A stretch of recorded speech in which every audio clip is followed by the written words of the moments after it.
Hello বন্ধুরা, কেমন আছো তোমরা? তো আজকে আমরা এমন একটা ইন্টারেস্টিং মুভির কাহিনী শুনতে চলেছি যে কাহিনীটা শুনলে তোমারও গাও শিউরে উঠবে। তাই মুভিটা এক সেকেন্ড স্কিপ না করে সম্পূর্ণটা দেখার অনুরোধ করলাম। আর যদি তোমরা আমার চ্যানেলে নতুন হয়ে থাকো তাহলে এখনই আমাদের চ্যানেলটিকে সাবস্ক্রাইব করে দিবে। তো চলো শুরু করা যাক। মুভির শুরুতেই আমরা দেখতে পাই একটা লোক দৌড়ে পালানোর চেষ্টা করছে, আর লোকটার উপর হঠাৎ পিছন থেকে একজন হামলা করে দেয়, আর সে সেখানে মারা যায়। আর লোকটাকে যে মেরে ফেলেছে সে কোনো সাধারণ মানুষ ছিল না, সে ছিল মানুষরূপী নেকড়ে। তারপর আমরা দেখতে পাই একটা পশুর ডাক্তার তার বাড়িতে বসে খাবার খাচ্ছিল, আর তার নাম ছিল উইলবার্টস। আর সে এমন ভাবে খাবার খাচ্ছিল তার রুটির মধ্যে থেকে ক্রিমগুলো তার শার্টেই পড়ছিল, আর এইটা তার ছেলে অবাক হয়ে দেখছিল। তারপর তার ছেলে তাকে একটা টিস্যু এনে দেয়, আর সেই টিস্যু দিয়ে সে শার্ট পরিষ্কার করে তার ক্লিনিকে চলে আসে। আর তার ক্লিনিকে আরো দুইজন অ্যাসিস্ট্যান্ট কাজ করতো, আর সে ছিল একজন পশু বিশেষজ্ঞ ডাক্তার, কিন্তু তার পশুদের সাথে খুব বেশি মিল ছিল না। আর ডাক্তার তার চেম্বারে বসে আরাম করছিল আর টিভিতে নিউজ দেখছিল। আর টিভিতে দেখাচ্ছে যে গতকাল রাতে একটা জানোয়ার একটা লোককে মেরে ফেলেছে, আর সেই জানোয়ারটা কি ছিল সেটা এখনো পুলিশ জানতে পারেনি। আর ডাক্তার এই খবর শুনছিল। ওই সময় তার ক্লিনিকে একজন লোক আসে, আর ওই লোকটা অনেক ঘাবড়ে গিয়েছিল। আর লোকটি ভয়ে ভয়ে ডাক্তারের কাছে বলে যে আমি রাস্তায় গাড়ি চালিয়ে যাচ্ছিলাম, হঠাৎ এই জানোয়ারটা আমার গাড়ির নিচে আসে আর আমার গাড়িতে ধাক্কা লাগে, তাই তাকে বাঁচানোর জন্য আমি এই হাসপাতালে নিয়ে এসেছি। আর ডাক্তার যখন ওই জানোয়ারটিকে দেখে তখন সে আতঙ্কিত হয়ে যায়, কারণ এই জানোয়ারটা ছিল মানুষরূপী নেকড়ে। আর নেকড়েটা এতটাই বড় ছিল যে মেডিকেলের সিটে তার জায়গা হচ্ছিল না। আর যখন ওই নেকড়েটা হাত নড়ায় তখনই তারা সবাই ভয় পেয়ে যায়। আর ওই নেকড়েটাকে দেখে ওইখানে থাকা কুকুরগুলো চিৎকার করতে থাকে। আর নেকড়েটার গলায় একটা চেন ছিল, যে চেনে লেখা আছে মাইকেল। আর ডাক্তার বলে নেকড়েটার চিকিৎসা করার জন্য তাকে শক্ত করে ধরতে হবে। তখন ট্রাক ড্রাইভার বলে না না, আমি তাকে ধরতে পারবো না, কারণ সে প্রথম থেকে অনেকটা ভয় পেয়ে আছে। তারপর ডাক্তারের অ্যাসিস্ট্যান্ট যখন ওই নেকড়েটাকে ধরতে যায় তখন নেকড়েটা তাকে ঝাঁকি দিয়ে দূরে সরিয়ে দেয়। আর রাগের মাথায় নেকড়েটা ডাক্তারের হাতে কামড় দিয়ে বসে, তারপরে নেকড়েটা মারা যায়। আর নেকড়েটার কামড়ের কারণে ডাক্তার নিজেও অজ্ঞান হয়ে যায়। তারপর যখন তার জ্ঞান ফিরে তখন সে তার হাতে ব্যান্ডেজ করে আর ইনজেকশন নেয়। আর এইসব করা হয়ে গেলে ডাক্তার তার বাসায় চলে যায়। আর বাসায় আসার পর তার শরীরের মধ্যে কেমন যেন হচ্ছিল, আর তার অনেক গরম লাগছিল। তাই সে তার বউকে ডেকে বলে ঘরের জানালাগুলো খুলে দিতে, আর সে খুব তাড়াতাড়ি ঘুমিয়ে পড়ে। আর সকালে যখন সে ঘুম থেকে ওঠে তখন তার শরীর অনেক চাঙ্গা হয়ে যায়, আর তার শরীরে একটা অন্যরকম আনন্দ ফিল করছিল, আর তার ঘ্রাণ শক্তি অনেকটাই বেড়ে গিয়েছিল। তারপর সে যখন টিভি অন করে তখন সে খবর পায় কাল রাত্রেও আরো একটা মার্ডার হয়েছে, যেটা ওই অদ্ভুত জানোয়ারে করেছে। কিন্তু এটা কিভাবে সম্ভব? ওই নেকড়েটা তো মারা গিয়েছিল, তাহলে এই খুনগুলো কে করেছিল? আর পুলিশ এখনো তদন্ত করে বের করতে পারেনি যে এই মার্ডার গুলো কোন জানোয়ারে করতেছে। আর তারা খুব ভালোভাবে তদন্ত করছে। তখন মিডিয়ার লোক পুলিশ অফিসারকে জিজ্ঞাসা করে যে আপনি কিভাবে জানেন এটা জানোয়ারের কাজ? এমনও তো হতে পারে যে এটা কোনো সিরিয়াল কিলারের কাজ, সে হয়তো জানোয়ারের পোশাক পরে এই খুনগুলো করছে। তখন পুলিশ অফিসার উত্তর দেয় যে এটা কোনো মানুষের কাজ নয়, এটা কোনো ভয়ঙ্কর জানোয়ারেরই কাজ। তারপর ডাক্তার নাস্তা করতে শুরু করে, আর সে গন্ধ এমন ভাবে শুকছিল যেন কুকুরের মতো, আর তার শরীরের মধ্যে অদ্ভুত ফিল করছিল। তারপর ডাক্তার আবার তার ক্লিনিকে চলে আসে আর ওই নেকড়ের বডিটাকে চেক করতে শুরু করে। আর যখন সে নেকড়েটার মুখে হাত দিয়ে চেক করে তখন সে ঘাবড়ে যায়, কারণ আজ পর্যন্ত কোনো জন্তুই তাদের দাঁতে পুটিং করে নাই। তারপর ডাক্তার নেকড়েটার মুখের মধ্যে হাত দিয়ে চেক করতে যাবে, এমন সময় তার কুকুরগুলো চিৎকার করতে শুরু করে, তাই সে আর ওই নেকড়েটাকে চেক করে না। আর কিছুক্ষণ পর ওই ক্লিনিকে দুজন স্বামী স্ত্রী চলে আসে, আর তারা খুব কান্না করছিল। আর তারা কান্না করতে করতে ডাক্তারকে বলে এই জন্তুটা আমাদের, তাই আমাদেরকে দিয়ে দাও। তখন ডাক্তার বলে এই জন্তুটা আমি দিতে পারবো না, কারণ এটা একটা পুলিশ কেস, আর পুলিশ না আসা পর্যন্ত তাকে আমি দিতে পারবো না। আর ডাক্তারের এই কথা শুনে মেয়েটা অনেক বেশি কান্না করতে থাকে, আর ডাক্তারের কাছে অনেক রিকোয়েস্ট করে, আর বলে এমনটা করো না, আমাদের বডিটা দিয়ে দাও। আর তাদের কান্না দেখে ডাক্তারও তাদের বডি দিয়ে দিতে রাজি হয়। তারপর তারা নেকড়েটার বডি নিয়ে যেয়ে তাদের গাড়িতে রাখে, আর তারা যেতে যেতে ডাক্তারের কাছে একটা কার্ড দিয়ে যায়। তারপর ডাক্তার তার চেম্বারে গিয়ে বসে। সেই সময় তার অ্যাসিস্ট্যান্ট এসে তাকে বলে তার আরেকজন অ্যাসিস্ট্যান্ট অফিসে আসে না।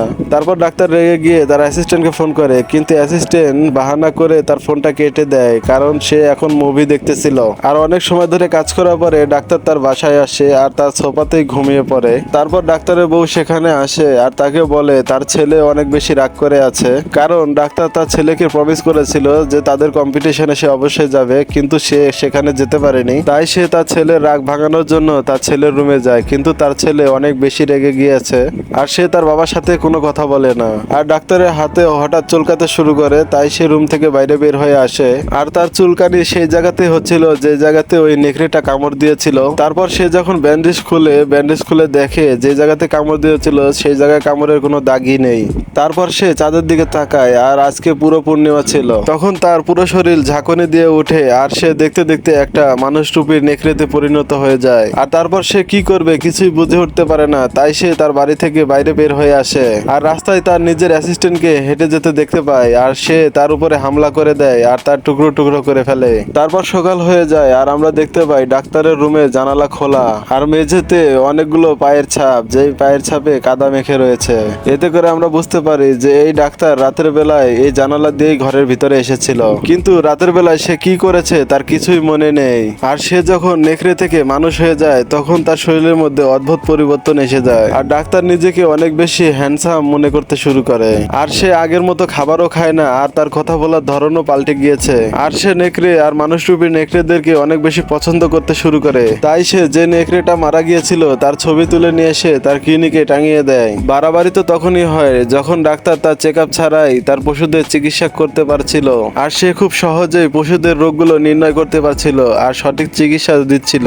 আর তার অ্যাসিস্ট্যান্ট এইসব দেখে অবাক হয়ে যায় আর তাকে বলে, আপনাকে দেখে মনে হয় আপনি এদের মধ্যেই একজন। আর ডাক্তার তার অ্যাসিস্ট্যান্টের কথা শুনে এমন ভাবে চেয়ে থাকে যেন সে বুঝতেই পারেনি সে কি বলেছে। কিছুক্ষণ পর আমরা দেখতে পাই ক্লিনিকে একজন পুলিশ অফিসার এসেছে, যে কিনা জানোয়ারের হাতে মারা যাওয়া মানুষদের কেসের ইনভেস্টিগেশন করতে এসেছে। আর সে ডাক্তারের কাছে জিজ্ঞাসা করে যে এখানে কোনো বড় ধরনের নেকড়ে চিকিৎসার জন্য এসেছিল কিনা বা কোনো মানুষরূপী নেকড়েদের দেখেছে কিনা। তখন ডাক্তার বলে, না আমি এমন কোনো নেকড়েকে দেখিনি। এই বলে সে তার পিছনে থাকা নেকড়ের ছবিটাকে লুকানোর চেষ্টা করে। তারপর পুলিশ অফিসার তাকে খারাপ খবর এটা দেয় যে তার অ্যাসিস্ট্যান্টকেও কাল রাত্রে ওই জানোয়ারটা মেরে ফেলেছে। তখন ডাক্তার জিজ্ঞাসা করে এই ঘটনা কিভাবে ঘটলো। আসলে ডাক্তারের এটা মনে নেই যে গতকাল রাতে সে নিজেই তার অ্যাসিস্ট্যান্টকে মেরে ফেলেছে, কারণ সে নেকড়ে থাকা অবস্থায় যা যা করে সে মানুষ হয়ে যাওয়ার পর তার আর কিছুই মনে থাকে না।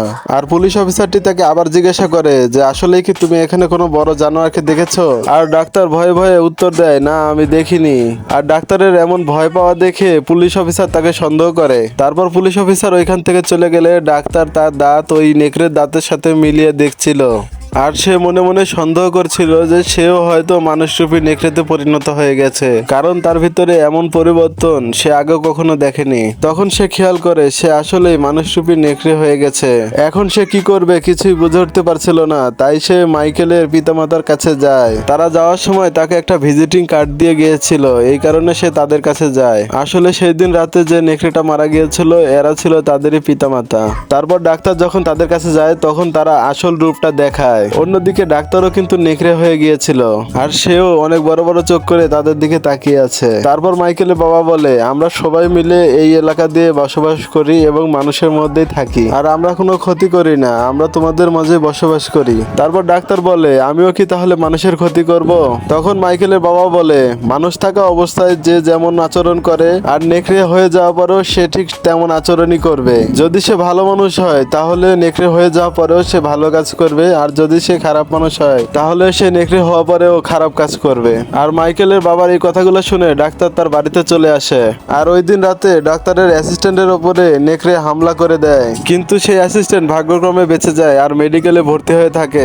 আসলে সেই দিন রাতে রাস্তায় অনেক মানুষ ছিল, এই কারণেই সে প্রাণে বেঁচে যায়। তারপর সেইখানে ওই পুলিশ অফিসারটি আসে যে এইসব কেসের ইনভেস্টিগেশন করছিল, আর সে এসে সরাসরি ডাক্তারকে অভিযোগ করে যে তোমার হাসপাতালে এরকমটা ঘটছে কেন, একে একে তোমার দুইজন অ্যাসিস্ট্যান্টই মারা গেল, এটার জবাবদিহিতা তোমাকে করতেই হবে। আর ডাক্তার যেহেতু নেকড়ে হয়ে গিয়েছিল তাই সে গন্ধ শুকে শুকে ওই আসল খুনিটাকে বের করার চেষ্টা করে। তারপর সে গন্ধ শুকে শুকে ওই আসল খুনিটার কাছে চলে আসে, আর এসে সে দেখে এটা কোনো জানোয়ার নয়, এটা ছিল একজন মানুষ।